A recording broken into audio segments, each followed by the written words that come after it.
তাদের মধ্যে যদি একটা $100 মিলিয়ন ইনভেস্টমেন্ট হয়, দ্যাট উইল বি 1000 কোটি টাকা, 1200 কোটি টাকা investment. That should be a big success for this summit.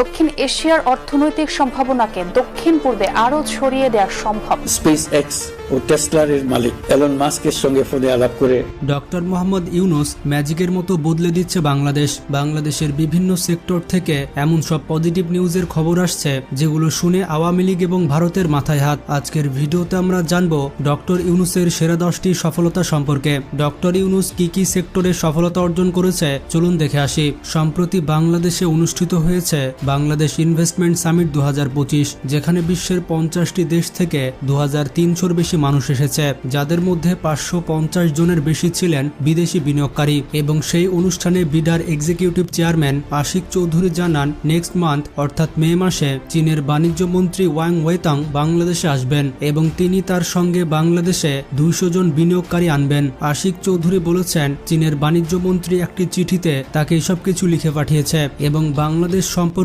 তিনি আরো বেশি তথ্য জানতে চান। বাংলাদেশ যদি তাদের সাহায্য করে তাহলে তারা বিনিয়োগ করতে আরো দ্রুত সিদ্ধান্ত গ্রহণ করতে পারবে। এটা বাংলাদেশের জন্য একটি পজিটিভ দিক। এছাড়া আশিক চৌধুরী বলেন বাংলাদেশে একটি ফ্রি ট্রেড জোন তৈরি করার তার একটি পরিকল্পনা রয়েছে। আপনারা হয়তো জানেন না ফ্রি ট্রেড জোন আসলে কি। ফ্রি ট্রেড জোন হচ্ছে এমন একটি বিশেষ এলাকা যেখানে ব্যবসা করার জন্য সরকার কিছু সুবিধা দিয়ে থাকে, যেমন সেখানে কম ট্যাক্স দিতে হয় এবং কাস্টম বা অন্যান্য কাগজপত্রের ঝামেলা কম থাকে। তাছাড়া বন্দর, গুদাম, রাস্তাঘাট এইসব কিছুর বেশ ভালো সুবিধা দেওয়া হয়ে থাকে ফ্রি ট্রেড জোনে, যাতে করে ব্যবসা খুবই স্মুথলি চালানো যায়। যেমন দুবাইয়ের জেবেল আলী ফ্রি জোন, এই ফ্রি ট্রেড জোন তাদের বন্দরের পাশে গড়ে উঠেছে। মজার ব্যাপারটি হচ্ছে এখানে হাজার হাজার কোম্পানি কাজ করে, যেটা দুবাইয়ের অর্থনীতির প্রায় 25%। তো এইরকম একটি ফ্রি ট্রেড জোন প্রতিষ্ঠা করা হবে বাংলাদেশের মাতারবাড়ি এলাকায়। এর মধ্যে দিয়ে অনেক কর্মসংস্থান এবং নতুন ব্যবসা প্রতিষ্ঠান গড়ে উঠবে। এছাড়া আশিক চৌধুরী জানান